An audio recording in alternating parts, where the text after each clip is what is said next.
in a word. For you to understand stress very well, first of all, you need to know about syllable. We need to discuss syllable. What is syllable?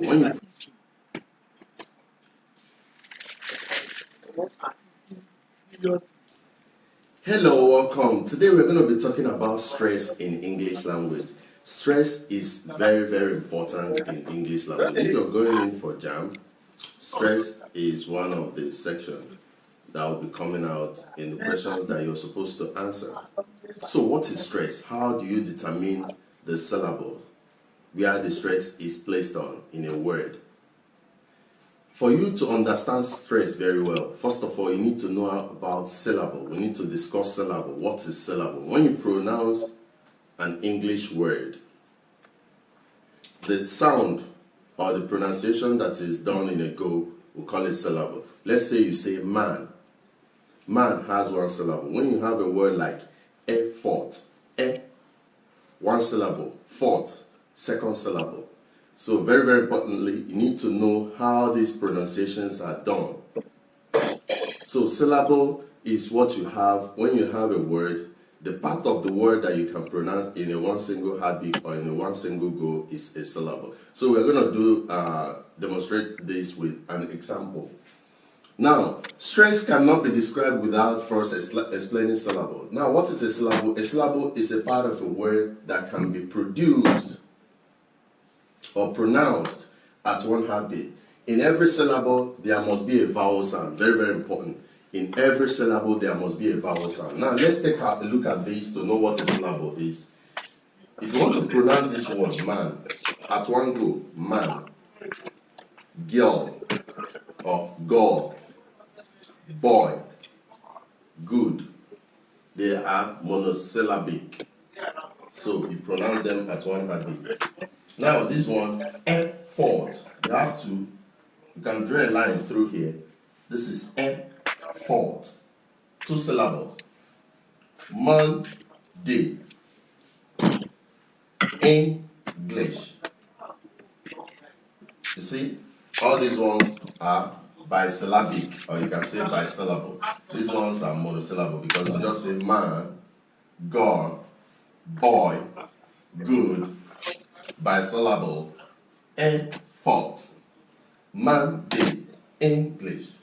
Now you come to this one, you have recover, 3 syllables, recover, beautiful, beautiful, beautiful, 3 syllables, personnel or personal, 3 syllables. So, if a word is not monosyllabic or bisyllabic, once it's from 3 upwards, you say that it is polysyllabic or polysyllable. So, I believe now you understand what syllable is. So, having understood what syllable is, that's where you can easily understand what stress is now. Now, when you pronounce this word, effort, which one do you pronounce louder than the other? The one you pronounce louder than the other in these two parts of this word. Is it the A that is louder or the fourth? The one that is louder is where the stress is on. So that's why I say when one syllable is pronounced louder than the other, we say it is the stressed syllable. So in JAMB English language or WAEC English language, where you have syllable as questions, your duty as a student is to pick out the syllable with the stress. So in subsequent lessons and classes, I will be teaching you how to pick out the syllable with the stress so that you can get the right answer. So in subsequent classes, I will be giving you the method you use in identifying to know whether it is this 4 syllable, mon or day, that the stress word is. And let's say we have this Monday. We are going to have something like this, mon. If the second syllable is where the stress is, it's going to be written in capital letters. So you have something like this, Monday. If it is in the first syllable, we now have it like this, mon. So how you know the stress word is the one with the capital letter?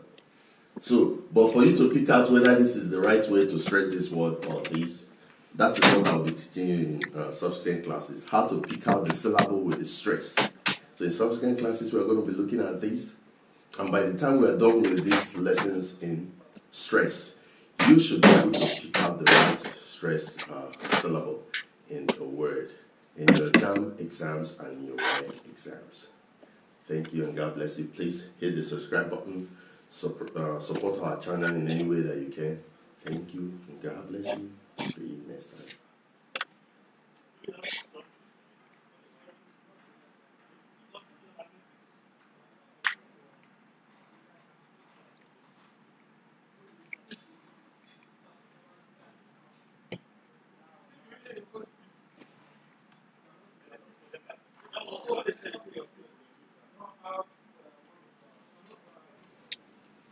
Hello, welcome. Today we are going to be looking at how to pick out the syllable where to put the stress.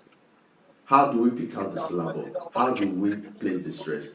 Number one, you need to determine the number of syllables that are in the word that you're considering. So when you now determine it, then you know the right rule to apply.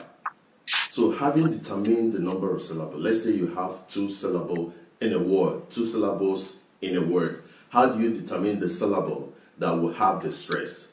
Number one category here is that there are words that behave differently. When they come as verb, you put the syllable in the second, you put the stress in the second syllable. But when they come as noun, you put this stress in the first syllable.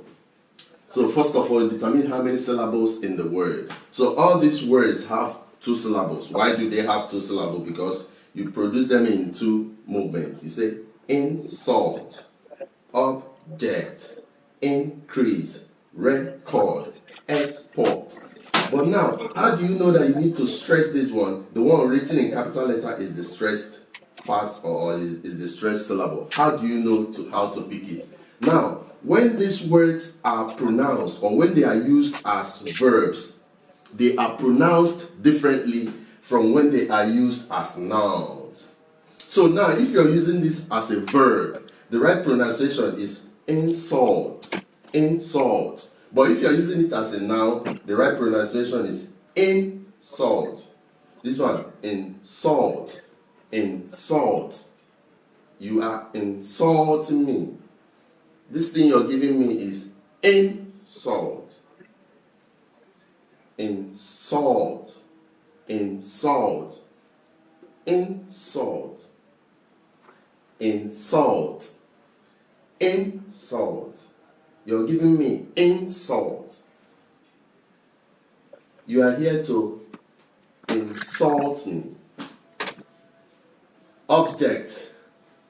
I object what you're saying. This is an object. I object what you're saying. This is an object. So here, object, object, object, object.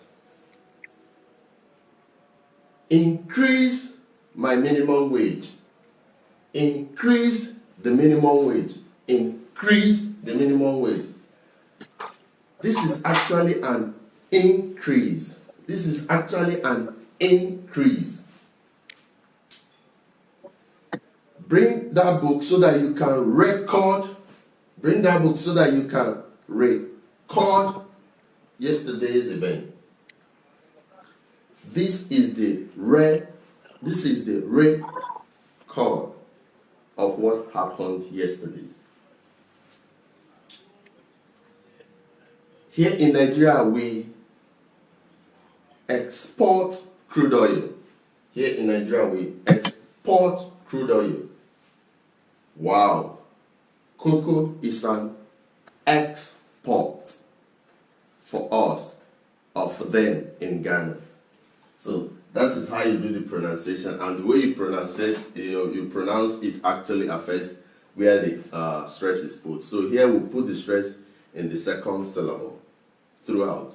Whenever two syllabic words are used as verb, but we'll put the stress in the first syllable when two syllabic words are used as nouns. Very, very important. So that is the category one that we just checked out now. In subsequent classes, we're going to be checking out other categories. Now, it is also very important to know that if a word is a monosyllabic word, that is, if the word has only one syllable, then the stress is on the whole of the word. But here we're considering words that are bisyllabic. So thank you. Please hit the subscribe button immediately so that any video that we release, you'll be able to get them. We'll give very explicit lectures and videos concerning courses that you'll be taking in your JAMB, in your WAEC, in your GC, in your NICO. So for you to be able to get our videos as at when we release them, please hit the subscribe button and also hit the bell sign in your YouTube, so that anytime you drop any video, you just be the first to get them, study with them, give them to your younger ones who are planning to sit for exams. Use them for your kids that are in SS1 so that they will start learning immediately with the standard that we are giving. So that by the time they get to SS3, by the time they are about writing exams, external exams, they will be very, very confident. In our YouTube page also, in our YouTube channel, we have exercises, both JAMB past questions, WAEC past questions. You read through all this, you study them so that you learn a lot. If you have any questions, drop them on the comment section. Once you scroll down, you see comment section. If you have any questions, if you have videos that you want me to work on for you, put them there so that when I read through the comments, I will know what you need. And once I know what you need, I will tailor my effort towards that, because I'm actually here to serve you better and make sure that you get all the most of the things that you need in the way that you need them.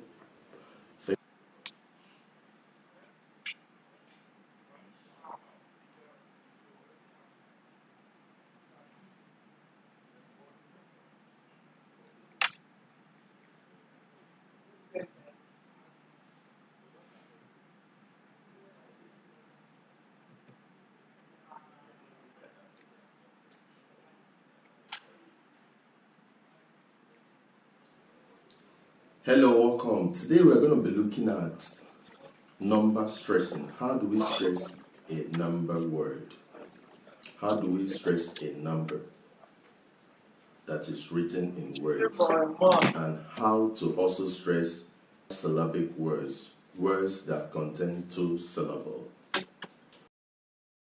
So let's look at this. Number stressing. Whenever you have a number in this form, like you have 15, we have 16, we have 19. Any number, teen, that has teen, the teen numbers, you always stress them on the second syllable. So now we have 15. You can see the one in capital letter is the stressed syllable. So this is a two-syllable word or bisyllabic word. 15. The stress has to be on the teen. Anytime you have number words that have teen with them, make sure that the stress is on teen. With that, any question like this that comes out in JAMB or WAEC, you're sure to get them. So we have 16, 19, 13. It has to be on the teen. That is where the stress is. But then, for numbers in tens like 60, 70, here we're talking about teen, 16, 17. But here we have 70. That's 7 tens. Here you have 40. That is 4 tens. Tens into 4. Here you have 30. So for words like this, the stress is on the first syllable. You can see as I've written them: 70, 40, 30, 30, 40, 70, 60. So the stress is on the first syllable for words, number words like this. So with this covered, every number word that you see in stress in your JAMB or WAEC English, you should be able to get the correct answer. When it is the teen words, the stress is on the second syllable. But when it is the T number was, the stress is on the first syllable. Now let's look at some bisyllabic words that you can either that you have to stress on the second syllables, and the ones you have to stress on the first syllable. So let's look at them. So category 3, this is category 2. In the previous classes, we looked at category 1. We looked at what stress is all about. We also looked at what syllable is all about. So today we are looking at category 2 and 3. So now let's look at category 3 or category 3. Now, if you have a bisyllabic word simply means words that have 2 syllables. So if you have bisyllabic words, there are some where you stress on the first syllable, and there are some that you stress on the second syllable. So words that you stress on the first syllables are words like me, no, answer, farmer, factor, gather, magic. So all these you stress on the first syllable. That's where the stress is. So this should be written as VO, me, because the stress is on the first syllable. Me, ro, ro. So the stress is on this first syllable. Answer,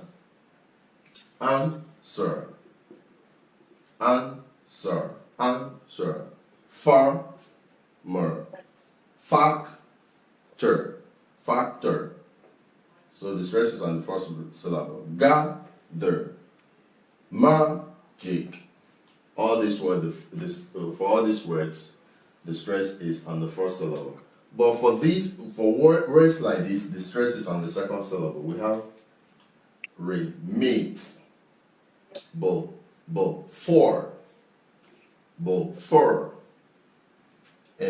about, go, play.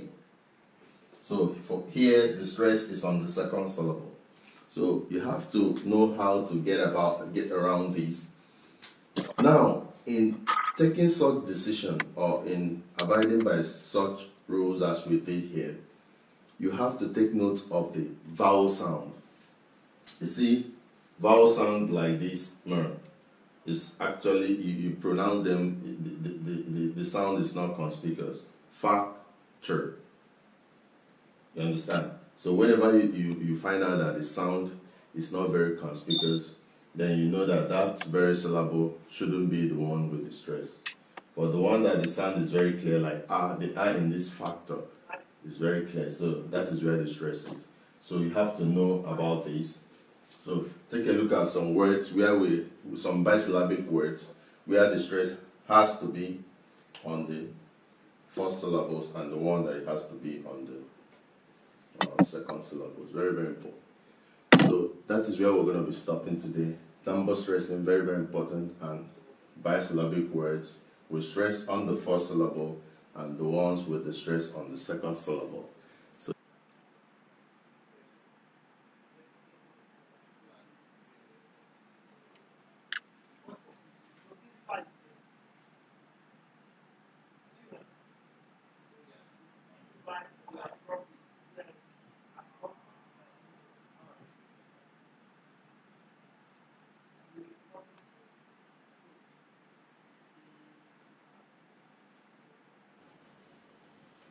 hello, welcome. Today we're going to be looking at how to stress compound words. How do you stress compound words? Words that are brought together to make the meaning that they have. How do you stress them? Words like mother-in-law, commander-in-chief.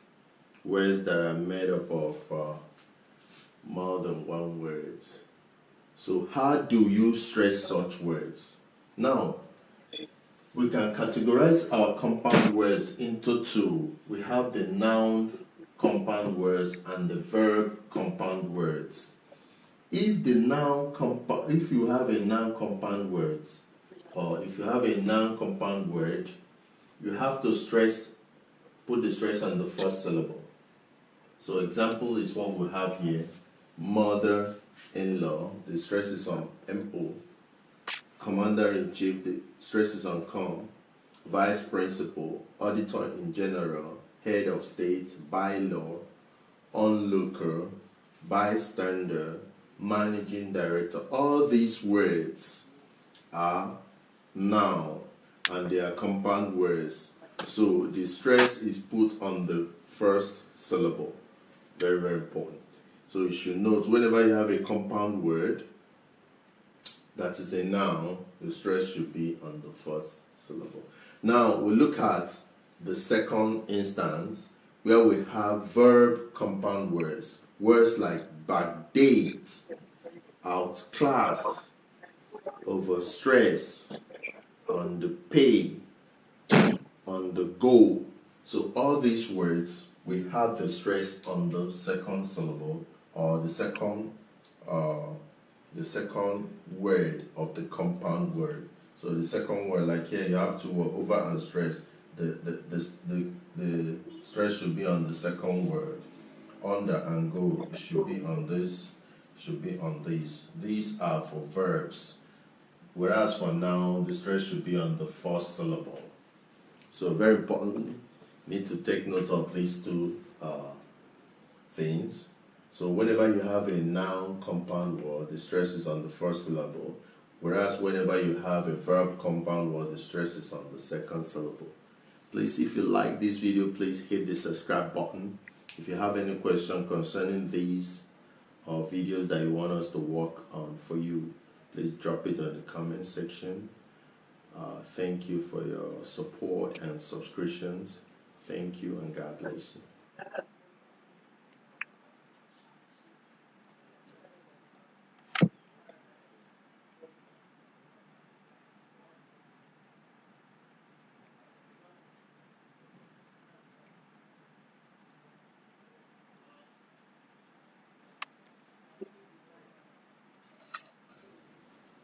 Hello, welcome. Today we're going to be looking at three-syllable word stressing.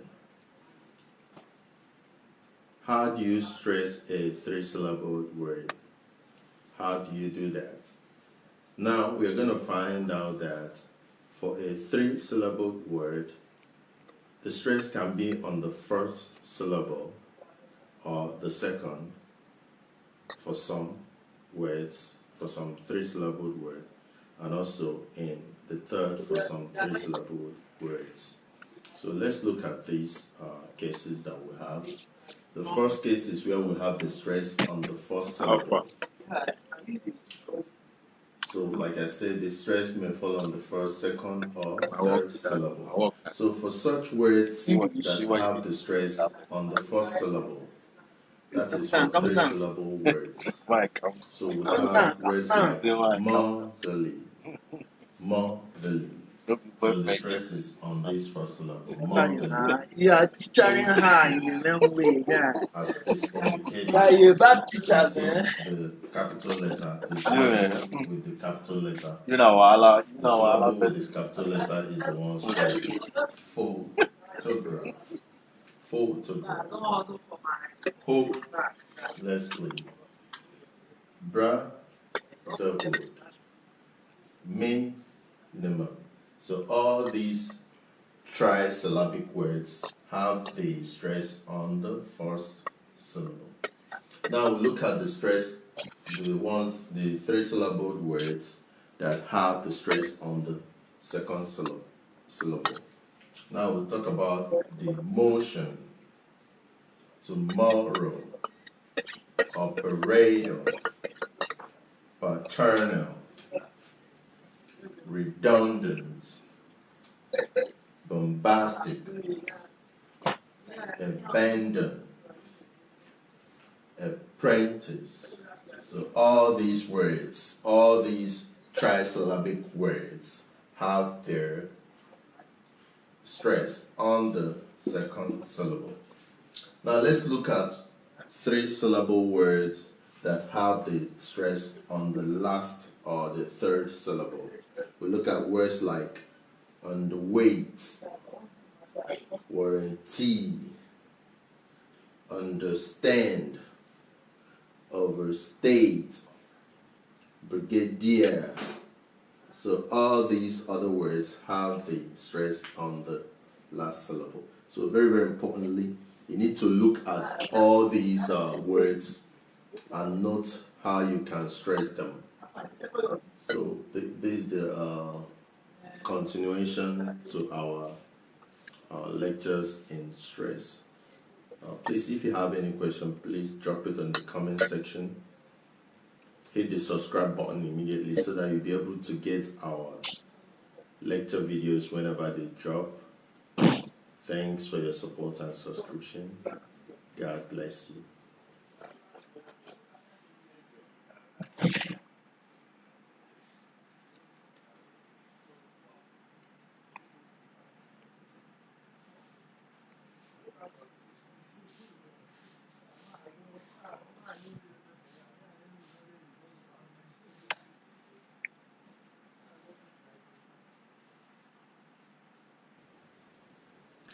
Hello, welcome. Today we're going to be looking at place ordering. When you have a set of adjectives, how do you arrange them? Which one should come first? Big, black, little, ugly, Nigerian boxes. How do you know the one to put first? Is it the big? Is it the ugly? Is it the Nigerian? Before the back? How do you arrange the adjectives when they are plenty, when they are many? How do you do that? So, how do we arrange a set of adjectives or words? Example, when we have words like these 3 weak, big, square, old, brown, wooden, well-decorated Nigerian boxes. How do you put it? Do you say these Nigerian, weak, square, big, well-decorated boxes? Or do you say these square, old, weak, well-decorated? How do you mix? How do you put it? So actually there's a standard formula that you can use to know the adjective to put first before the other. And that's what we're going to be learning today. So this formula is known as DOENH. D-O-E-N-H. So once you place your adjectives according to this very formula, you're going to get the right arrangement. So what does D stand for? D stands for there, take, and the group of words that are under this D that should be put first are a, the, little, some, many, few, these, that, a lot, several, much, a little. Now, so whenever you see a combination of adjectives that have these words, so you should always pick out these words first. After this group of words, then you talk about the ordinators. So under the ordinators, we have words like 1, first, 2, second, 10, 10th, 7th, 7th. Now, after any of these, then you have the epithets.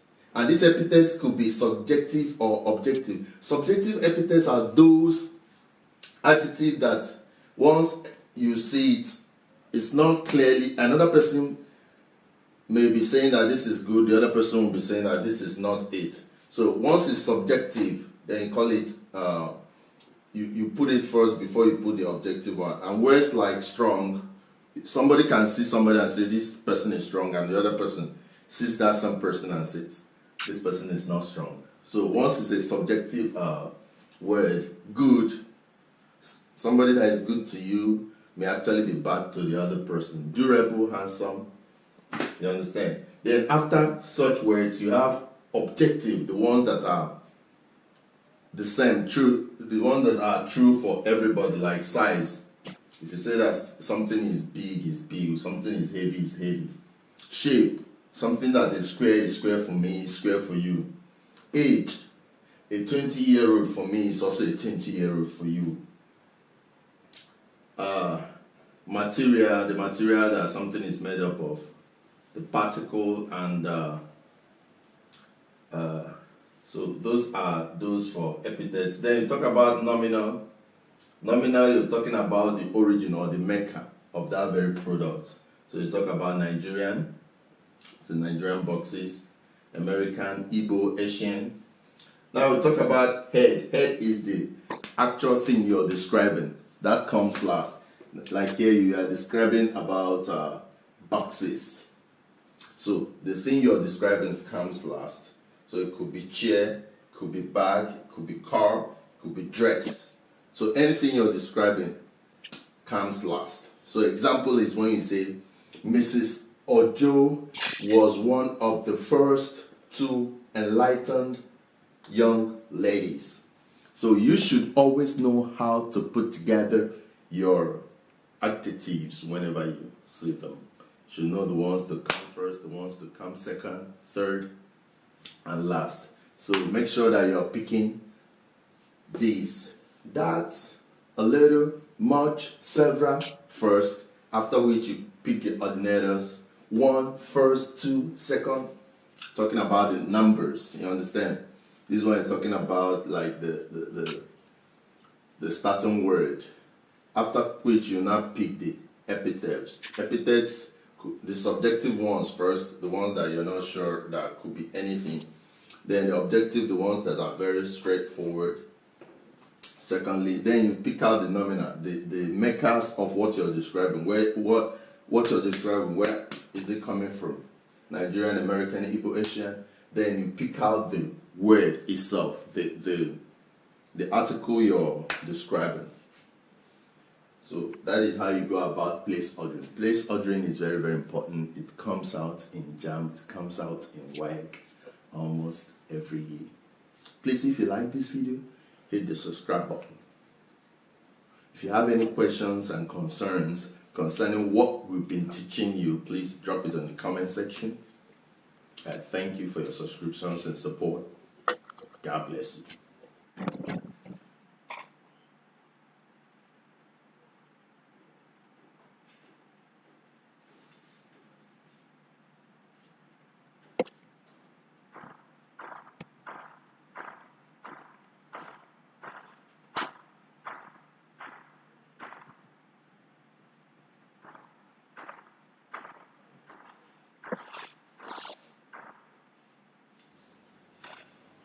Hello, welcome. Today we're going to be looking at synonyms and antonyms. We're going to be looking at word factory. We're going to be looking at homophones and polysemic entries. Synonyms, antonyms, homophones, and polysemic entries.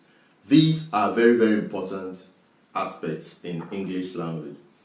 Nearest in meaning, opposite in meaning, they are very, very important. You always going to come across them in your JAMB or WAEC exams. So what do they mean, and how do you approach the questions whenever you see them? Now, a synonym is a word which has the same meaning as another word. Any word that has the same meaning as another word is known as synonym. Also, in exam conditions, it could also be a word that has a meaning that is near to the other one that you're looking at. Now, let's look at these two words. Stop and halt. Two of them are the same thing. You want to stop and invade. You want to halt something. Stop and halt. Also,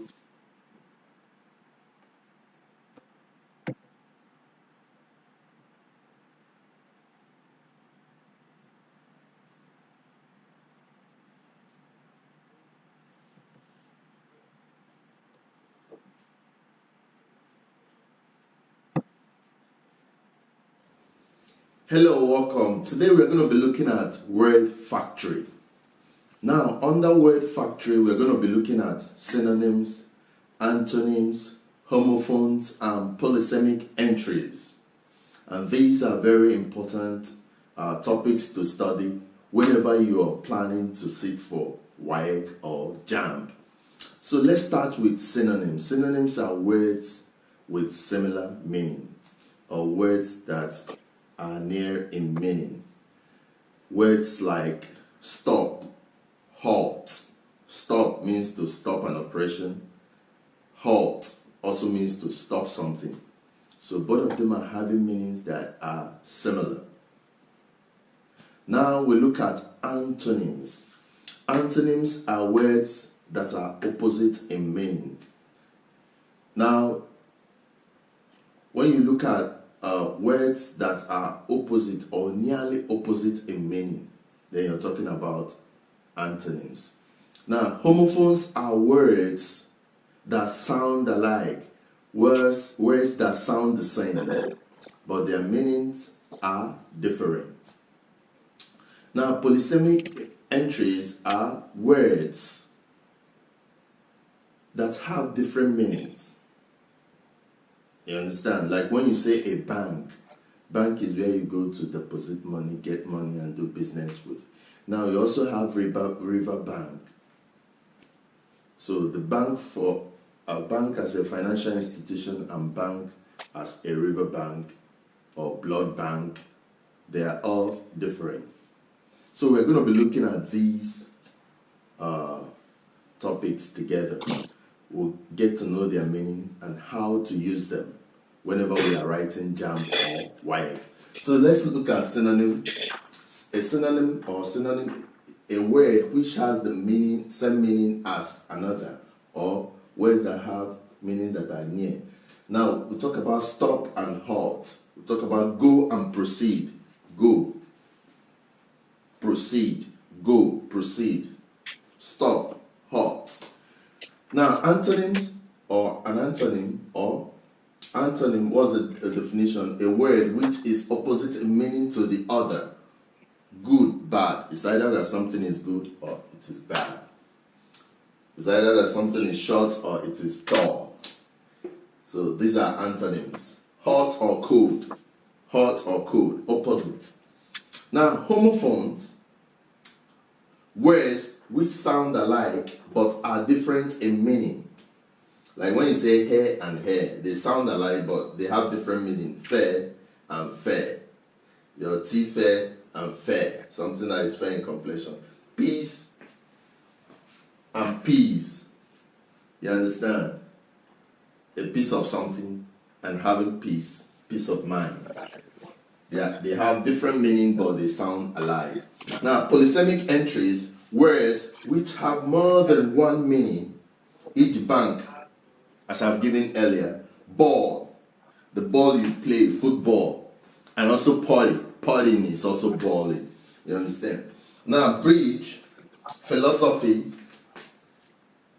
Now, these words, these polysemic entries are actually identified by the contents, that's the words surrounding them. So when you say, we're going to be balling tonight, you understand? Now, when you look at the words surrounding that very polysemic entry, that is when you know the meaning of that word.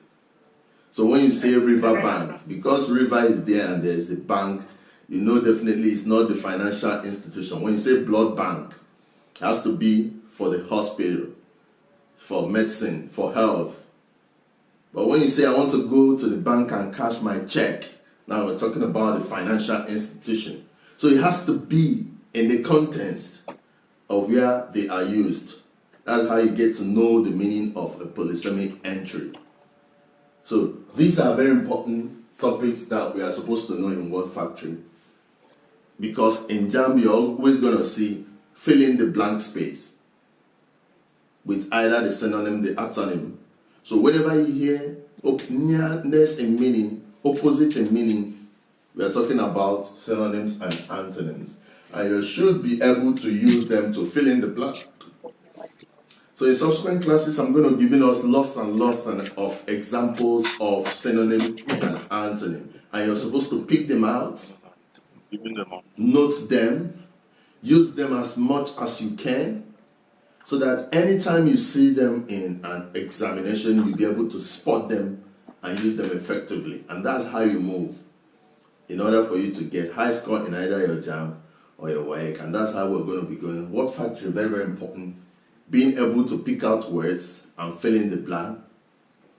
Being able to choose synonym, antonym, nearness in meaning, opposite in meaning, homophones, and all that we've done today. Please, if you like this video, hit the subscribe button. If you have any questions and concerns, please drop it on the comment section. If you need special lessons, you're in Nigeria, hook up with my number. It's also in the description section. Follow us on Twitter and Facebook so that anytime we drop a new video, you will be able to get them. Thank you. God bless you.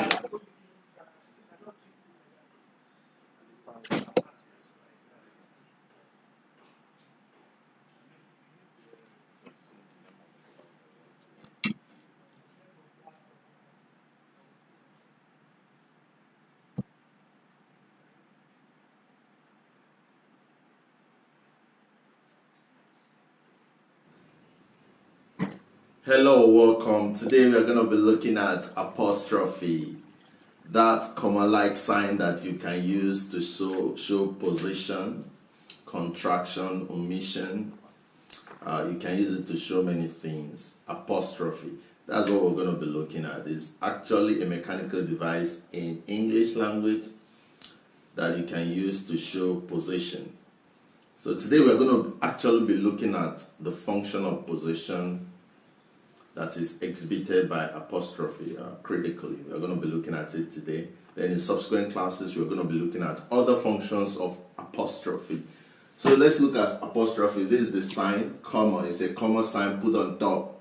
It's actually a comma-like sign used as a mechanical device in English to show position, omission, contraction, or to pluralize items. So you can use apostrophe to show position. You can use it to show omission when you want to omit some part of a word. You can use apostrophe to do that. You can also use it to show contraction, and you can use it to pluralize when you want to pluralize something. And those are the things we'll be looking at under position function of apostrophe, how to use it to pluralize words. So let's look at the functions of apostrophe, and in particular let's look at position.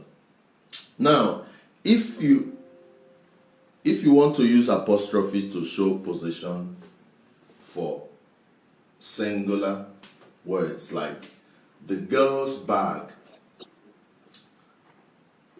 a girl possesses this bag. You understand? The girl's bag, the boy's bag. That is how it is shown. You use apostrophe to show that this girl is actually the owner of this bag. Now, Obi's bag, the same thing. My friend's pen, the same thing. Now, what if you want to show the plural form of position? How do you do that? Like the girl's bag, like you have more than one girl. Now, the apostrophe has to come after the S, unlike in these cases where it came before the S. Now it has to come after the S. The girl's bag, my friend's pen. Since I'm having more than one friend, it has to be after the S. Since we are having more than one girl, it has to be after the S. So take note of these two cases. This is for singular position, this is for plural position. Very important. So those are the areas that you're going to be tested in your JAMB and in WAEC. So let's look at irregular ones, like if you have ladies bags. Like if you have more than one lady, instead of introducing another X behind the ladies, you just leave it at the same spelling of the ladies and just put apostrophe. So that's how you get about this. Princess already has S behind. All these words already have S already. So if you want to pluralize them, you don't need to put extra S. Just put apostrophe in front. So we have ladies' bags, princess legs. So those are for possessors ending in S. Very, very important. Now let's look at possessor in irregular plural form, like one child's bag. You understand? This bag is for one child, and this is how you get about this. Two children's bag. You understand? Ordinarily, you wouldn't have children's, but for possession, this is how you get around it. One man's meat is another man's poison. You know that. Three men's meat. That's how you get about this. Now, when you have family possessor like the obese house, the family of the obese, their house, this is how you come out, get around this. The obese limousine. The apostrophe has to come after the S. Now, if you have joint possession like Musa and Ade's company, this is how you go about it. It has to be written as normal possession for singular for the second noun, Musa and Ade's company. Now we have possessor of possessors, where we have Mr. Idowu's son's pencil. So, see, two of them comes naturally, just the way singular possession appears. So we have Mr. Idowu's son's pencil. So take note of all these, very, very important. These are the functions of apostrophe. So in subsequent classes, we're going to delve into other functions of apostrophe. Please, if you like this video, hit the subscribe button. The subscribe button by this side of the screen. And if you have any questions or concerns, drop them on the comment section. If you want to contact us, you can see our full details in the description section of this video. Thank you very much, and God bless you.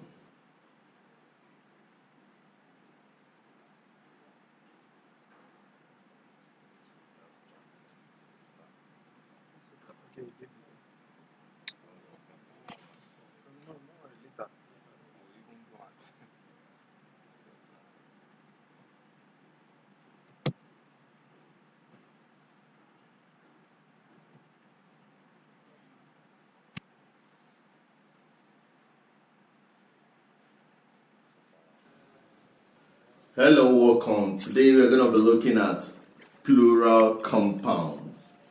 We're going to be looking at plural compounds. Now, when you have words like bystander, how do you pluralize such a word? Bystander, if you have more than one bystander, you have bystanders, onlookers, more than one onlooker, onlookers. How do you put the S, the morpheme S, to make it such words plural? How do you do that? So that's what we're going to be looking at today. Now, to do that, you're going to be following some rules. We have like 4 rules. So a compound is actually a word that has more than one word constituting it. So whenever you have a word that has more than, like onlookers, the on is a word, looker is another word. You understand? So you can bring them together using hyphen. So whenever you have words that you can bring together using hyphen, or just any word that is constituting of more than one word, like two words brought together, you call them compound words. So we're going to be looking at how to pluralize. It depends on the very type of compound that you now determine how to pluralize them. Now let's look at if a preposition and a noun form a compound word. The noun carries the S morpheme. So let's look at these. Onlookers. You know, these are two. We have on is a preposition.